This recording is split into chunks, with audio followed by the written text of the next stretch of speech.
Hello friend, hi, this is your guide. Welcome to UPSC perseverance. आज हम यहाँ पे विजन एस की टेस्ट सीरीज़ करेंगे। ये सेकंड पार्ट रहेगा। वीडियो स्टार्ट करने से पहले मैं आपको एक बात बताना चाहता हूँ। हमारे इस चैनल पर मैं यहाँ पे static plus current affair topic कुछ डिस्कस करूँगा। यहाँ पे 3600 से ज़्यादा, मतलब 3650। सपोज़ मान के चलो कि हमारे पास एक साल है, तो हम हर दिन 10 टॉपिक भी करते हैं, सो 3650 टॉपिक्स हमारे हो जाते हैं। सो मैं इसी चैनल पर ये जो हैंड रिटन टॉपिक्स हैं वो कवर करूँगा। ये आपको यूपीएससी प्रीलिम्स में ज़्यादा से ज़्यादा स्कोर करने में सहायता करेगा, हेल्प करेगा। और ये इसके सोर्स क्या है? The Hindu, Indian Express, PIB, Yojana, Kurukshetra, RS TV, Lok Sabha TV, जो इम्पोर्टेंट गवर्नमेंट रिपोर्ट वेबसाइट होते हैं। अभी जो यूपीएससी प्रीलिम्स 2020 हुआ उसमें एग्रीकल्चर से ज़्यादा क्वेश्चन पूछे थे। Agriculture, environment, science and tech. PIB से कुछ क्वेश्चन पूछे थे, फर्टिलाइजर से रिलेटेड कुछ ऐसे कुछ क्वेश्चन पूछे थे।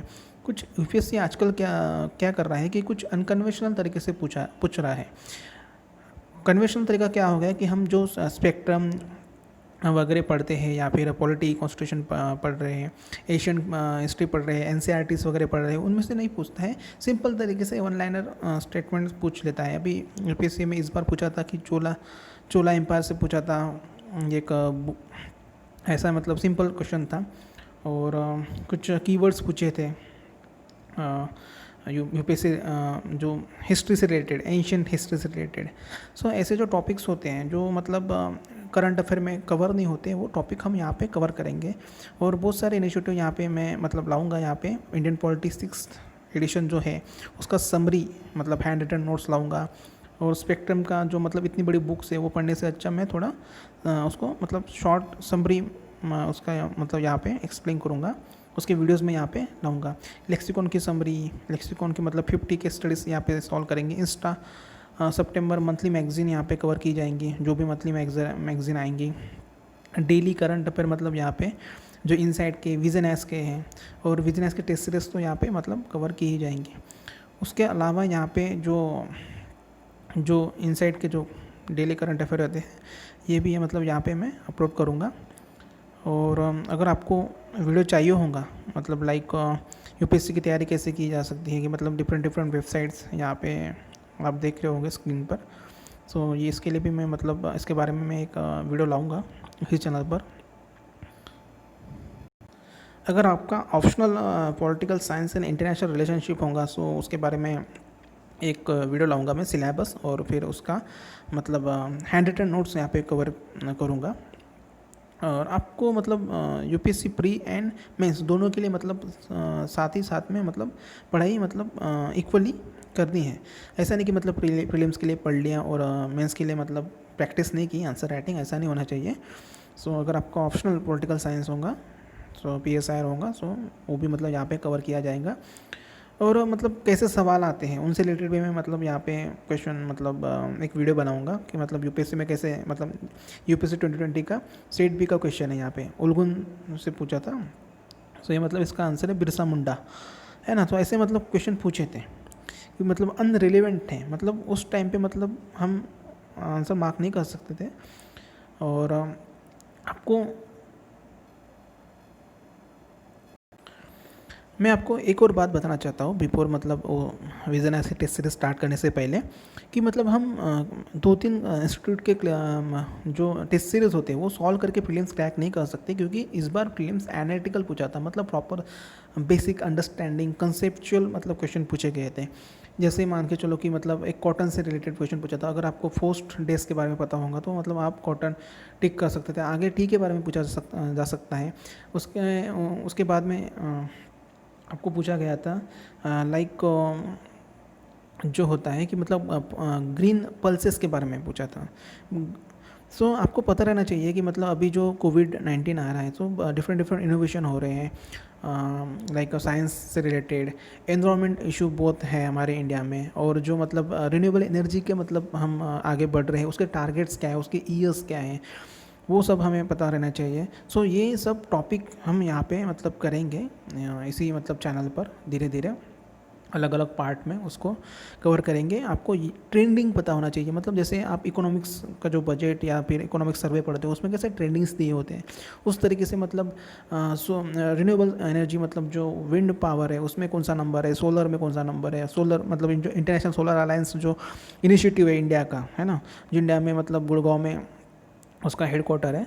सो उसके बाद में हम जो कॉटन है, राइस है, वीट है, या फिर मतलब जो शुगर केन है, इसमें इंडिया का कौन सा नंबर है, मतलब हमें कंपैरिजन करना है चाइना अमेरिका से रिलेटेड, मतलब कौन से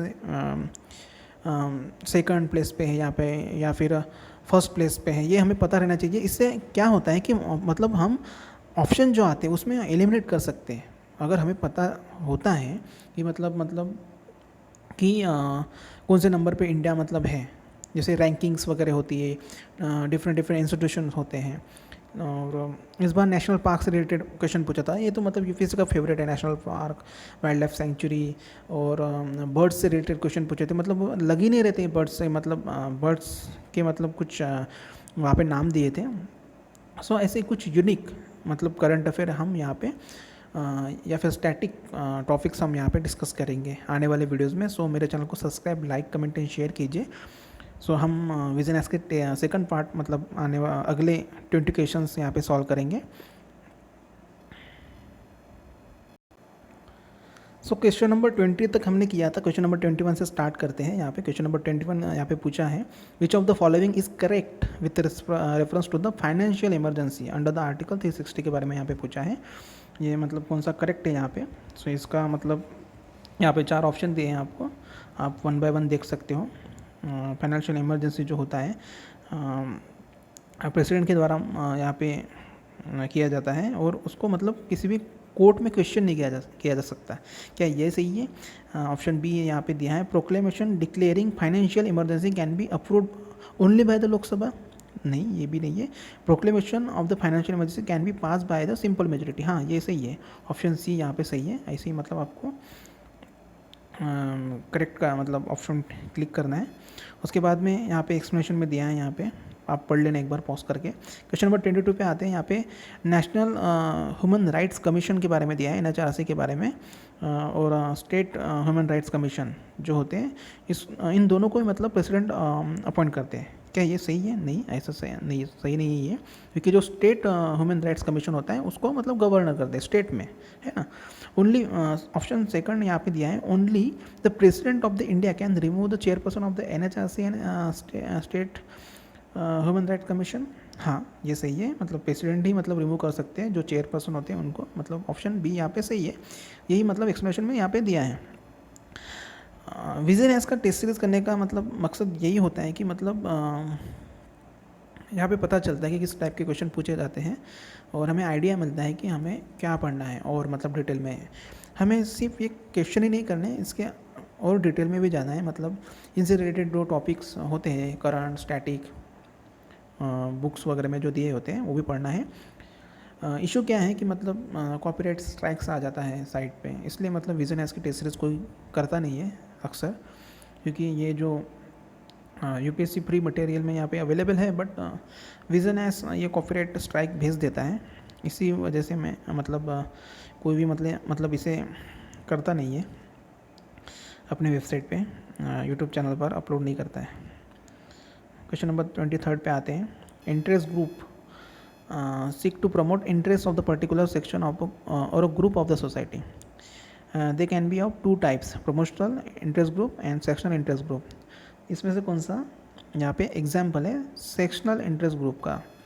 सो ऑप्शन 1 है यहाँ पे, professional bodies such that the lawyers और डॉक्टर्स, हाँ ये है, ट्रेड यूनियंस ये भी है सेक्शनल इंटरेस्ट ग्रुप का। ऑप्शन नंबर 3 क्या दिया है, a group fighting against the bonded labour और द कास्ट डिस्क्रिमिनेशन, ये नहीं है, ऑप्शन बी यहाँ पे सही है 1 एंड 2। आंसर सेक्शन में यहाँ पे दिया है ऑप्शन बी, आप पढ़ लेना एक बार पॉज करके। क्वेश्चन नंबर 24 में देखते हैं, यहाँ पे होप आपको विजिबल होगा, which of the following event में led to the loss of the Indian citizenship for an individual, मतलब सिटीजनशिप कैसे कैंसिल होती है इंडिविजुअल की।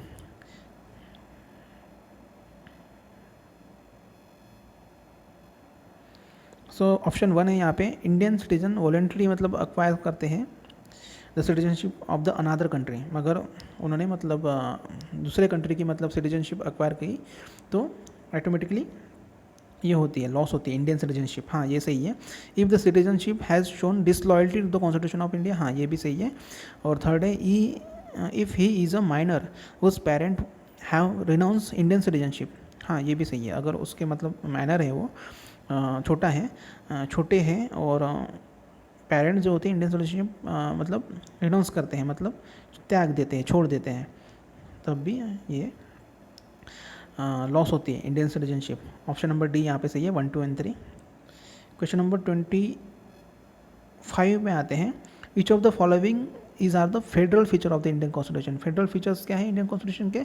फेडरल फीचर्स हैं बाइकैमरलिज्म। ऑप्शन नंबर बी यहाँ पे सही है, क्योंकि ये single citizenship and integrated judiciary ये यूनिटरी के फीचर्स हैं। हम एक्सप्लेनेशन पार्ट में देखते हैं। ये फीचर्स पता होने चाहिए आपको फेडरेशन के। फेडरेशन के क्या फीचर है? Two government, division of the power, written constitution, supremacy of the constitution, rigidity of the constitution, independent judiciary and bicameralism, ये फेडरल फीचर्स है। और जो यूनिटरी और नॉन फेडरल फीचर्स है वो strong centre, single citizenship, single constitution, flexibility of the constitution, integrated judiciary, appointment of the state governor by the state, और all India services, emergency provisions, ये क्या है? यूनिटरी फीचर्स है। सो आपको ये ध्यान में रहनी चाहिए। क्वेश्चन नंबर 26 नीति आयोग के बारे में यहाँ पे पूछा है। 3 ऑप्शन यहाँ पे दिए। एक एक्स्ट्रा कॉन्स्टिट्यूशनल बॉडी है, हाँ एक्स्ट्रा कॉन्स्टिट्यूशनल बॉडी है, ये स्टैट्यूटरी नहीं है और नॉन स्टैट्यूटरी नहीं है, ये एक एक्स्ट्रा कॉन्स्टिट्यूशनल बॉडी है। ये प्रोवाइड करता है both directional and policy inputs but non technical advice नहीं करता है, नहीं ये गलत है। और थर्ड है, it provides a collaborative and a bottom up approach, हाँ ये बॉटम अप अप्रोच का मतलब ये प्रोवाइड करता है, मतलब नीचे से ऊपर तक, विलेज लेवल को मतलब ये बढ़ावा देता है। सो 1 एंड 3 सही है, ऑप्शन नंबर ए यहाँ पे सही है। उसके बाद में यहाँ पे नीति आयोग के बारे में आपको पता होना चाहिए। मतलब ये प्लानिंग कमीशन को मतलब रिप्लेस करके 2014 में आया था। उसके बाद हम यहाँ पे देखते हैं क्वेश्चन नंबर 27। कुछ प्रिंसली स्टेट दिए और मोड ऑफ इन्वेस्टिगेशन दिए। हैदराबाद रेफरेंडम के थ्रू हुआ था, नहीं इसमें पुलिस एक्शन के थ्रू हुआ था, ये गलत है। सो जैसे ही मतलब हम 1 गलत होता है, सो हमारा ऑप्शन बी सही हो जाता है। ओनली कश्मीर ये इंस्ट्रूमेंट ऑफ एक्सेशन से हुआ था, हाँ ये सही है। और जूनागढ़ में रेफरेंडम हुआ था, ये गुजरात के साइड में है। अभी न्यूज़ में भी था, क्योंकि जूनागढ़ को मतलब पाकिस्तान ने मतलब खुद का हिस्सा बताया है। जूनागढ़ है, लद्दाख हो गया, या फिर कश्मीर का कुछ हिस्सा, आज़ाद पाकिस्तान का कुछ हिस्सा, और जूनागढ़ का हिस्सा। गिलगित बल्चिस्तान भी, वो भी मतलब ऑक्युपाइड कश्मीर में है, उसको भी मतलब खुद का मतलब हिस्सा पाकिस्तान ने मतलब बताया है, इसलिए न्यूज़ में था, ये पढ़ना है आपको। उसके बाद में क्वेश्चन नंबर 28, कुछ फेस्टिवल्स और स्टेट के बारे में। अम्बुबाची मेला हाँ असम का है, चैत्र जत्रा फेस्टिवल हाँ उड़ीसा का है, विशु ये केरला का है, और रंगोली बिहू ये असम का है। सो ऑप्शन 1 एंड 2 यहाँ पे सही है, ऑप्शन नंबर सी यहाँ पे सही है। ये फेस्टिवल्स समटाइम्स पूछे जाते हैं, आपको पता होना चाहिए। डिफरेंट जो फेस्टिवल्स होते हैं, फोक आर्ट्स वगैरह होते हैं, या फिर जो ड्रामाज, जो GI टैग्स वगैरह जो होते हैं ना, वो आपको पता होनी चाहिए। आर्ट एंड कल्चर में आता है ये। सो डिस्क्रिप्शन में दिया है जो मैंने बताया था। क्वेश्चन नंबर 29, कैग के बारे में पूछा है, इसमें से कौन सा इनकरेक्ट है ना। सो ये एक ऑथराइज टू ऑडिट, ये ऑथराइज है, ऑडिट करता है contingency fund of the India. It is authorized to audit contingency fund of the India. Sorry for the misinterpretation. और सेकंड है, कैग सबमिट करता है annual audit report to the President of the India, हाँ ये सही है, option number 1 भी सही है। कैग कंपाइल्स एंड मेंटेन करता है account of the both central and state government, नहीं ये गलत है। ऑप्शन नंबर सी यहाँ पे आंसर हो गया आपका। और कैग रिमूव किया जाता है प्रेसिडेंट द्वारा on the same ground and in the same manner as the Supreme Court of the जजेस। हाँ, ये भी सही है। क्वेश्चन नंबर 29 का सी था। आप एक बार पॉज करके ये पढ़ लो। कैग के बारे में आपको पता होना चाहिए, ये कॉन्स्टिट्यूशनल बॉडी है, बहुत इंपॉर्टेंट बॉडी है। एनसीबीसी के बारे में यहाँ पे इनकरेक्ट बताना है आपको। NCBC has been conferred a constitutional status. हाँ, ये तो है बोल। It investigate the matters of the constitution and legal safeguard for the both the OBC and Anglo Indians. नहीं, ये नहीं है। Condition of the service of the tenure office of the members of NCBC are determined by the President. हाँ, ये भी सही है। It present the annual report to the President of India. So third का बी मतलब गलत है। Option number C 30 का आंसर बी है। मंडल के जजमेंट 1992 में लाया था ये एनसीबीसी मंडल कमीशन, आप ध्यान में रखना। 1993 में ये बैकवर्ड क्लासेस के लिए लाया था। और 102 अमेंडमेंट एक्ट 2018 में आया था, कॉन्स्टिट्यूशनल स्टेटस दिया गया था इस commission on the commission and insert किया था article 338B for specific for the NCBC. तो ध्यान में रखना। और इसमें चेयरपर्सन होते हैं, वाइस चेयरपर्सन होते हैं एंड 3 अदर मेंबर होते हैं एनसीबीसी में। अपॉइंटमेंट प्रेसिडेंट द्वारा किया जाता है। Condition of the services, tenure of the office, ये भी डिटरमाइन किया जाता है प्रेसिडेंट द्वारा। एनसीबीसी एनुअल रिपोर्ट करता है प्रेसिडेंट को जब उन्हें लगता है, और सबमिट करता है रिपोर्ट जब उन्हें लगता है नेसेसरी है ना। इन्वेस्टिगेट करता है, मॉनिटर करता है all matters relating to the constitutional and other legal safeguard, socially educationally backward classes OBC, Anglo Indian को नहीं करता है। National commission for the SC ये इन्वेस्टिगेट करता है all matter relating to the constitutional and other legal safeguard for the Anglo Indian community. So ये ध्यान में रखना। उसके बाद में OCI overseas citizenship of India से रिलेटेड है, क्वेश्चन नंबर 31। तो यहाँ पे 3 ऑप्शन दिए हैं। Citizen of the another country who was citizen of the India at any time after the commencement of the constitution is eligible to become the OCI card holder. हाँ, ये सही है। OCI card holder are entitle to multiple entry life long visa for the visiting India for the any purpose. हाँ, ये भी सही है। OCI card holder enjoy the right to equality of the opportunity in matters of the public employment. नहीं, ये गलत है। सो इसका सही ऑप्शन हो गया ऑप्शन नंबर 1 और 2। 31 का ऑप्शन नंबर ए हो गया। यही मतलब दिया है। आप पॉलिटी का जब मैं कवर करूँगा उसमें मतलब ये एक्सप्लेन करूँगा अच्छे से। उसके बाद में क्वेश्चन नंबर 32 यहाँ पे पूछा है, special officer for the linguistic minority से रिलेटेड ये क्वेश्चन है। 3 ऑप्शन दिए हैं आपको। Originally the constitution of India did not provide for this office. उसके बाद में ऑफिस फॉल अंडर द, जो ऑफिस होता है ये मिनिस्ट्री ऑफ माइनॉरिटी के अंडर में आता है और ये सबमिट करता है annual report to the central government. Option number 3 है, ये मतलब सबमिट नहीं करता है सेंट्रल गवर्नमेंट को। जो special officer for the linguistic minorities होता है ये ओरिजिनली कॉन्स्टिट्यूशन ऑफ इंडिया में मेंशन नहीं किया गया है और ये मिनिस्ट्री ऑफ माइनॉरिटी के अंडर आता है। सो इसका बी सही हो गया, 1 और 2 सही हो गया और 3rd गलत है। सो आप एक बार यहाँ पे पढ़ सकते हो। आर्टिकल 350 में दिया है, 7th कॉन्स्टिट्यूशन अमेंडमेंट 1956 में इंसर्ट किया गया था। और इसका जो क्वालिफिकेशन है, टेन्योर है, सैलरीज है, ये स्पेसिफाई नहीं किया गया है। मिनिस्ट्री ऑफ माइनॉरिटी के अंडर में आता है। ये रिपोर्ट करता है प्रेसिडेंट को, ना कि गवर्नमेंट को, इसलिए वो गलत हुआ था। क्वेश्चन नंबर 33 में आते हैं। In the context of the constitution and polity of a country which of the following is are correct. 3 option दिए यहाँ पे। Constitution determines the relationship among the people living in the territory and also the relationship between the people and the government. A country that has a constitution may not necessarily be a democratic and the constitution lays down the limit on the powers of the government. आपको यहाँ पे सही बताना है, ये तीनों sentence यहाँ पे सही है। डिस्क्रिप्शन में आप एक बार देख सकते हो, पॉज करके पढ़ सकते हो पूरा।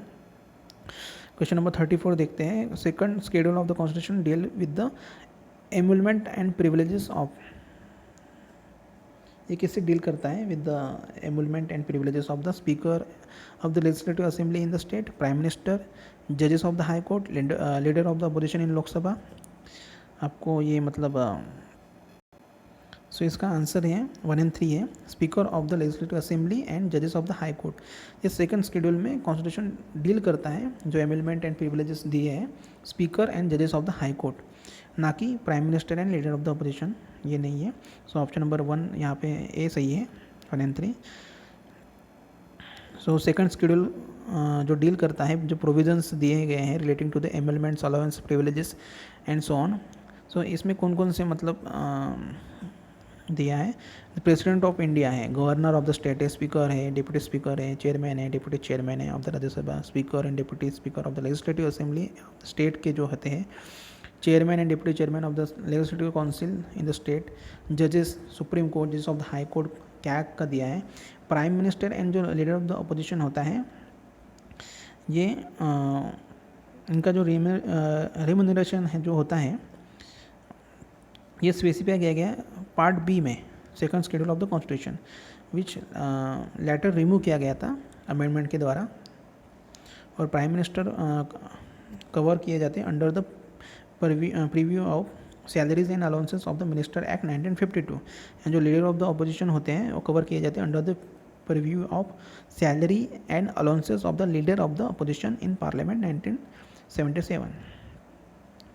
सो ये इंपॉर्टेंट इंफॉर्मेशन है, ध्यान में रखना थोड़ा। क्वेश्चन नंबर 35 में आते हैं, Supreme Court is bound to declare a law as invalid if it violates, कौन कौन से मतलब लॉ वायलेट करने से होता है, मतलब ये डिक्लेयर किया जाता है सुप्रीम कोर्ट द्वारा। फंडामेंटल राइट्स है, डीपीएस पे फंडामेंटल ड्यूटीज़ है। सो ये फंडामेंटल राइट्स हैं। Supreme Court is bound to declare a law as invalid if it violates fundamental rights. So option number A सही है यहाँ पे, आप यहाँ पे पढ़ सकते हो।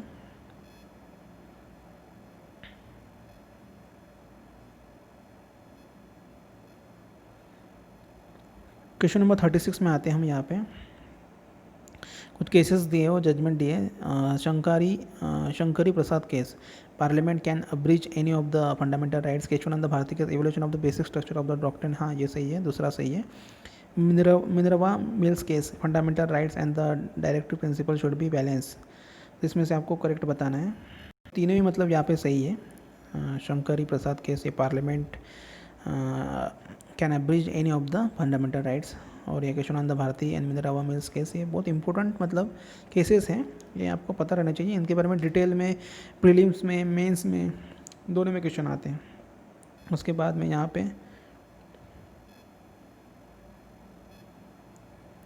क्वेश्चन नंबर 37 देखते हैं हम।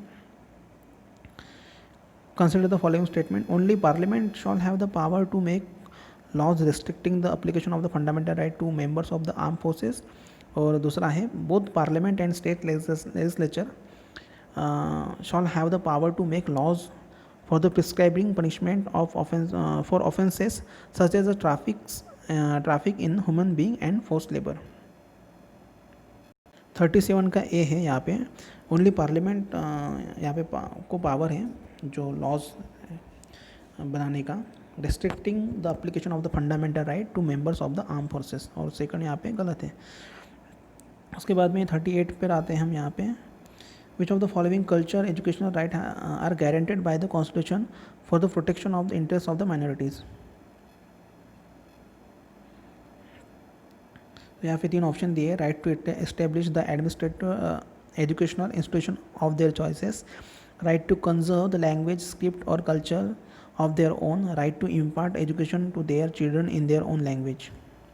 यहाँ पे सो 38 का डी है, 1, 2 एंड 3 तीनों मतलब यहाँ पे सही दिए हैं। Culture and educational right are guaranteed by the constitution, तीनों ही मतलब यहाँ पे सही है, डी है 38 का।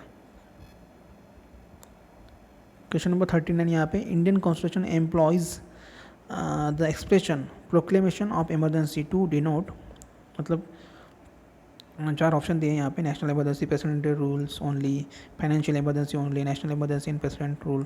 इसमें से आपको करेक्ट बताना है।